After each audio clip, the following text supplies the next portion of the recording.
Yang kami hormati anggota Bawaslu, Pengatur Revisi Hukum dan Penelitian Sengketa Bapak Toto Aryono. Yang kami hormati anggota Bawaslu, Pengatur Revisi Pencegahan Partisipasi Masyarakat dan Humas, Ibu Lismenti. Yang kami hormati anggota Dewan Kehormatan Penyelenggara Pemilu, Ibu Ratna Dirtolo, sekaligus juga anggota Bawaslu 2017-2022. Yang kami hormati PLH Sekretaris Jenderal Bawaslu sudah hadir. Yang hormati Kepala Badan Pembinaan Hukum Nasional Bapak Profesor Dr. Widodo Eka Cahyana, sekaligus juga dulu mantan tim sel kami Pak 2017-2022 yang Bapak seleksi Pak Fritz, saya dan Bude. Alhamdulillah ketemu, selalu ketemu, alhamdulillah. Yang kami hormati Kepala Pusat Jaringan Dokumentasi dan Informasi Hukum Bapak Nofli.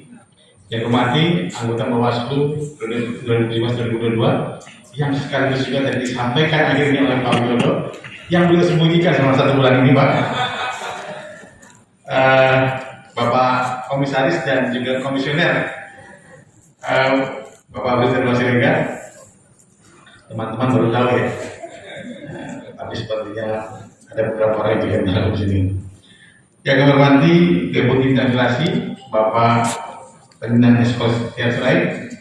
Kemudian yang hormati Bapak Kepala Biro Hukum dan Humas Bawaslu Bapak Agung Mulyana Armaja, Bapak Ibu pejabat fungsional, Kepala Biro dan Struktur Bawaslu serta tenaga ahli dan jajaran staf. Yang kami hormati Bapak Ibu anggota Bawaslu Provinsi, Koordinator Revisi yang mendampingi hukum dari 3 provinsi. Tunjuk tangan, hadir semua. Banyak acara yang berpisah-pisah sekarang. Maklum Pak Prof, menjelang akhir tahun seperti itu biasanya. Dan juga Bapak Ibu saudara Kabar Hukum Kantor JDIH Provinsi beserta staf pengelola pemerintahan JDIH Provinsi Indonesia, dan Bapak Ibu undangan yang tidak kami bisa sebutkan satu persatu. Alhamdulillah kita bisa bertemu di malam hari ini yang merupakan sebuah acara untuk kemudian tadi Pak Widodo mengingatkan untuk kemudian menyambung beberapa hal yang berkaitan dengan program JDIH di tingkat nasional. Kami yakin dapat koordinasi nasional evaluasi layanan hukum dan penganggotaan anggota JDIH Bawaslu dapat meningkatkan semangat teman-teman melakukan perbaikan dan peningkatan JDIH di kabupaten kota dan provinsi khususnya. Sebuah kebanggaan dan kebanggaan bagi kami selaku ketua Bawaslu dapat bertemu muka dengan ujung tombak Bawaslu provinsi yang membidangi JDIH di sini. Yang kemudian malam ini akan berlomba-lomba, akan ditentukan siapa yang mendapatkan peringkat terbaik. Yang peringkat terbaik jangan sombong, yang tidak mendapat peringkat juga jangan bersusah hati. Karena tadi Pak Prof Widodo menyatakan bahwa masih banyak kesempatan tahun depan. Izinkan saya membuka pertemuan dengan sebuah pantun. Cakepnya belum. Amat menantang seperti hutan gandum. Beta tuliskan gelisah jiwa. Selamat datang di rakor layanan hukum. Kita sukseskan anugerah JDIH.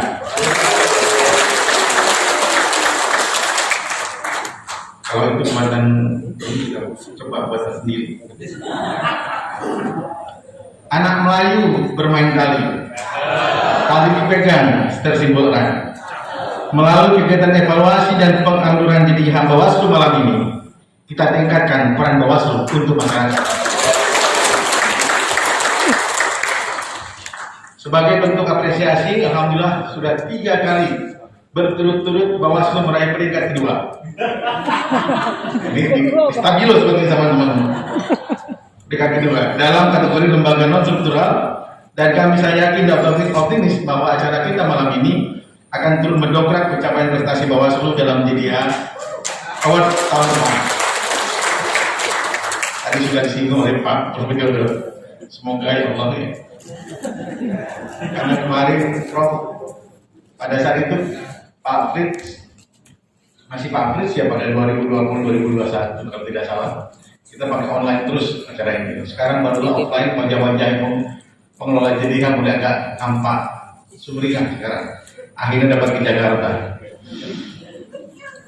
Dan sekarang juga bertemu dengan Prof Widodo dan juga pengelola JDIH tingkat nasional.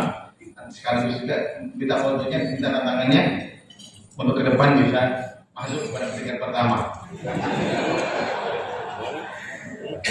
Bapak Ibu yang saya hormati, teman-teman, saya ingin mengungkapkan kenapa JDIH ini menjadi sebuah kejaran Bawaslu untuk ke depan. Saya mulai dari 2017-2022. Ada dua orang tua di Bawaslu, Pak Amhan dan Bu Dewi. Tidak tua. Dibanding kami sudah 10 tahun. Ada 3 orang muda di Bawaslu. Pak Afif saya yang paling muda saya. Tapi alhamdulillah, walaupun tua, Bu Dewi dan Pak Amhan tidak punya kita seperti 3 orang dari. Kemudian yang terakhir ini, walaupun tidak di periode Bu Dewi, tapi di periode penerusnya Bu Dewi, tapi sudah di Bu Dewi sudah bisa. Cuman pada saat itu kurang apa ya, sehingga kemudian tidak dilakukan launchingnya. Akhirnya muncullah sigap lapor. Inilah yang kemudian menjadi cita-cita kami pada 2017 yang dilanjutkan pada 2022-2027 ini. Sehingga ada kesinambungan program, kesinambungan kebijakan yang juga nanti akan menimbulkan berbagai hal mengenai kebijakan-kebijakan mengenai tadi sudah disinggung oleh Prof. Widodo masalah BM, JDIH, masalah anggaran JDIH, yang Pak Agus selalu bilang anggaran hukum selalu jelek. Kita berbagi penderitaan yang sama antara Pak Agus, saya dan Bu Dewi. Anggaran kami paling kecil di Bawaslu. Oleh sebab itu kami mendorong pada 2022-2027 tidak ada lagi divisi air mata dan divisi mata air. Semua mempunyai air mata yang sama dan mata air yang sama. Jadi jangan sampai ada yang lebih tinggal lebih. Ketika ada keperluan beralih ke A, ketika ada keperluan beralih ke B. Inilah yang membuat kita bersama-sama toh yang akan dilihat adalah kebersamaan kita dalam melaksanakan program, tugas dan fungsi ke depan. Prolongasi kita adalah pendampingan Komisi Hukum, kurangnya perencanaan dan lain di dalam hukum. Dan dapat kita lihat juga Pak Fritz Bu Dewi sekarang karena ketua tidak dapat divisi ketua itu semua divisi adalah bisa diakses oleh ketua, maka hukum dan penyelesaian sengketa itu disatukan dalam satu divisi Pak Fritz di bawah Pak Toto. Dan kemudian ada juga SDM dan lain-lain juga disatukan beberapa hal, sehingga kemudian kami harapkan semua proses yang berkaitan dengan kelembagaan bisa selesai pada periode kali ini dan juga bisa dilaksanakan oleh teman-teman semua sebagai pelaksana dari pengelola dan pelaksana operator JDIH di Bawaslu Provinsi dan Bawaslu Kabupaten Kota. Sekarang JDIH ada tempatkan di lantai 5. Kenapa? Karena kita ke depan harus punya perpustakaan yang memadai. Masalah kita ke depan yang kemarin 2017-2022 adalah perpustakaan kita tidak bagus, kurang bagus. Sehingga kemudian kita akan tempatkan di atas atau di bawah. Ini masih dalam perhitungan kami karena kita perlu ruang sidang yang bagus, seperti impiannya Bu Dewi, impiannya Pak Amhan, impiannya Pak Afif, saya impiannya Pak Afif, mewujudkan ruang sidang yang bagus, yang kemudian ini mas setengahnya MK, jadi pas masuk pengunjung tidak naik kami coba teman-teman lihat di ruang sidang kita, pas masuk bunyi itu kursi pengunjungnya. Kemudian kami juga perlu mengingat Bawaslu sebagai narasi pemilu yang secara khusus menjadi pusat kajian hukum pemilu dan politik ke depan Indonesia secara umum. Terutama menuju kondisi tersebut adalah pojok JDIH ke depan, kemudian dan juga pertukaran hukum yang memadai baik segi berdasarkan hukum maupun aspek koleksi. Maka perlu ditekankan dan diingatkan bahwa JDIH bukan semata soal daring, soal online, tapi juga ada aspek offline, luring yang di perpustakaan. Tadi Pak Menteri Hukum dan HAM menghadiri launchingnya buku Prof. Jimli, dua buku Prof. Jimli launching, dan di perpustakaan perguruan tinggi sudah mulai dimiliki untuk hukum, dan saya kira ke depan jadi hard corner ada di perpustakaan perguruan tinggi dan juga Bawaslu bisa mengisi buku-buku ataupun catatan hukum dan pemilu. Karena pemilu ini pasti akan berkaitan besar dengan aspek regulasi. Kami bermimpi, kami yang aktif di pemilu bermimpi bahwa apa yang kemudian kami lakukan dalam Bawaslu ini akan membuat sebuah prospek pembuatan dan juga prospek penguatan electoral justice system. Karena electoral justice system yang kita kembangkan, yang Bawaslu kembangkan, yang kemudian juga MK, MA, kepolisian, kejaksaan, Menkumham, Mendagri akan kemudian bersaling sinergi pada saat electoral justice system dilaksanakan. Misalnya kita contohkan saja. Kita contohkan mengenai netralitas ASN TNI dan Polri. Tidak ada yang bisa menyangka bahwa ini termasuk dalam electoral justice system. Namun, perundang-undangan di Indonesia membuat netralitas, pelanggaran netralitas menjadi sebuah aspek electoral justice. Kita ke depan, kebanggaan kita semua sebagai warga penyelenggara pemilu, semoga electoral justice system itu dapat membuat kita semua berkompetisi dalam mewujudkan. Pertama, yang diwujudkan adalah transparansi, keterbukaan, dan juga keberpihakan terhadap para pencari keadilan di pemilihan umum, sehingga kemudian dapat menjadi sebuah pendorong bagi Bawaslu untuk ikut dan juga menjadi pemain utama dalam isu-isu electoral justice system. Saya yakin dan percaya teman-teman mempunyai beban yang sama, mempunyai harapan yang sama. Baiklah teman-teman, sesuai dengan permintaan panitia dan ucapan Bismillahirrahmanirrahim, acara rapat koordinasi nasional evaluasi layanan hukum dan penganugerahan anggota JDIH Bawaslu terbaik tahun 2022 dengan ini secara resmi saya buka. Saya tutup dengan pantun. Bang Mamat menangkap kura-kura. Kurang kerjaan Bang Mamat. Amat pagi disuruh menangkap ikannya. Selamat buat para juara. Semangat juga bagi seluruh pengelola JDIH. Menjual ikan di hari pekan, ikan dari Laut Maluku. Pemeringkatan JDIH kita laksanakan untuk tingkatkan layanan hukum Bawaslu. Ikan berenang dalam tempayan. Mari dilepas di pinggir kali. Capaian sekarang cukup lumayan. Insya Allah tahun depan tingkatkan lagi. Mohon maaf jika ada kata yang salah. Billahi bismillah fastabiqul khairat wallahu ila aqwamit thoriq. Wabillahi taufiq wal hidayah. Wassalamualaikum warahmatullahi wabarakatuh. Waalaikumsalam. Pak Ketua tetap berada di atas panggung karena kita akan ada seremonial. Untuk itu karena Ketua Bawaslu Bapak Rahmat Bagja sudah berada di atas panggung, saya juga turut memanggilkan kepada Bapak Ketua dan anggota Bawaslu Republik Indonesia untuk bisa naik ke atas panggung. Deputi Bidang Administrasi, Kepala BPHM, Kepala Pusat JDIHM, dan juga anggota DKPP serta Bapak Fritz Edward untuk bisa naik ke atas panggung bersama-sama dengan Ketua Bawaslu.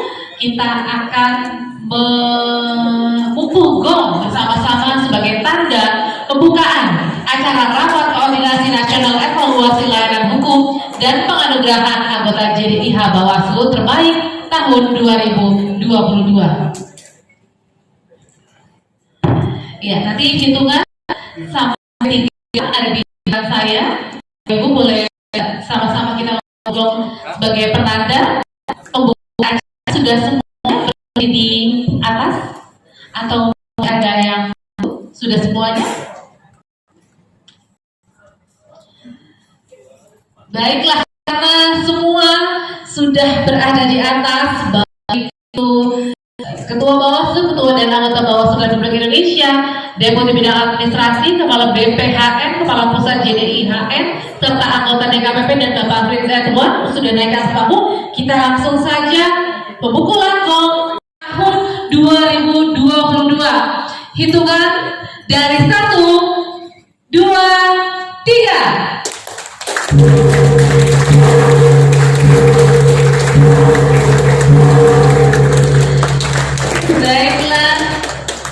dengan pemukulan gong ini resmi menandai pembukaan acara. Boleh foto bersama dulu, izin Bapak dan Ibu tetap berada di tempat. Kita akan melakukan sesi foto bersama. Dengan demikianlah Bapak Ibu, pembukaan acara Rapat Koordinasi Nasional Evaluasi Layanan Hukum dan Penganugerahan Anggota JDIH Bawaslu Terbaik 2022.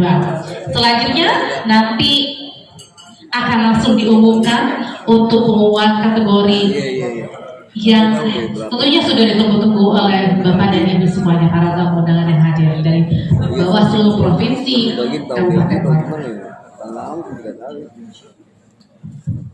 Kabupaten Kota, Bawaslu Kabupaten Bulukumba,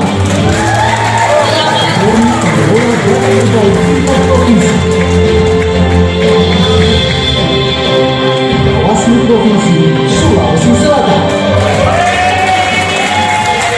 Paling kencang ini kami persilahkan kepada para pemenang untuk Bulukumba dan juga Sulawesi Selatan berdiri di atas panggung, dan saya juga mempersilahkan kepada Bapak Ferdinand S. Goltiar Sirait untuk menyerahkan piala dan juga sertifikat kepada pemenang untuk pengumuman kategori pengelolaan data terbaik provinsi dan kabupaten kota. Saya persilahkan kepada perwakilan dari Bulukumba dan juga Sulawesi Selatan untuk bisa naik ke atas panggung. Saya juga mempersilahkan kepada Bapak Ferdinand S. Goltiar Sirait untuk menyerahkan piala dan sertifikat kepada pemenang. Baru satu ya Bapak Ibu ya, atau baru dua ya yang diumumkan. Masih ada lagi untuk kategori-kategorinya, kita akan tunggu setelah ini nanti kita akan umumkan.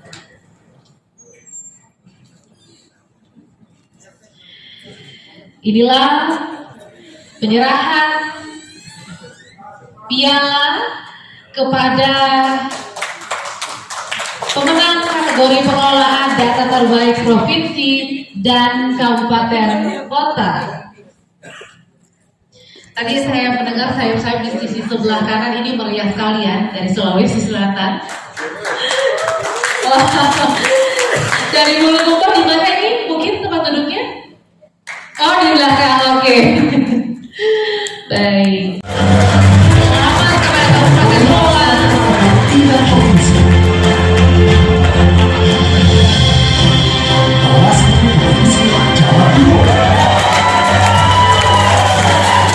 Selamat untuk Goa dan juga Provinsi Jawa Timur memenangkan kategori atlet JDIH terlengkap. Saya persilakan kepada perwakilan Goa dan Provinsi Jawa Timur, dan yang untuk memberikan piala dan juga sertifikat adalah Ibu Ratna Dewi Petalolo. Saya persilakan kepada Ibu Ratna Dewi memberikan piala dan juga sertifikat.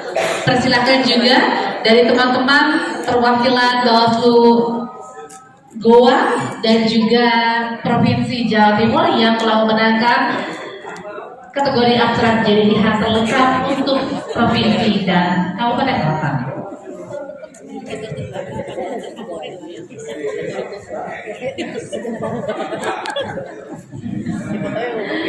Senyum sumringah sudah didapatkan ini dari Goa dan juga yang dimenangi, yang tentunya adalah menjadi bagian dari Bapak Ibu sekalian.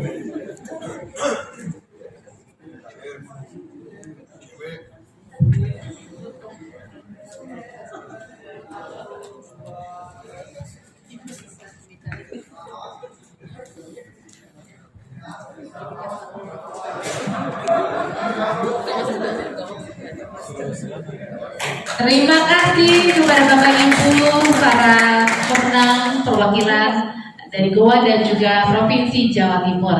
Selanjutnya kita akan lihat dan saksikan bersama kategori promosi dan sosialisasi JDIH terbaik provinsi dan kabupaten kota. Pemenangnya adalah Anugerah JDIH Bawaslu Terbaik tahun 2022. Kategori khusus, kategori promosi dan sosialisasi JDIH tingkat kabupaten kota, Bawaslu Kota Selatan.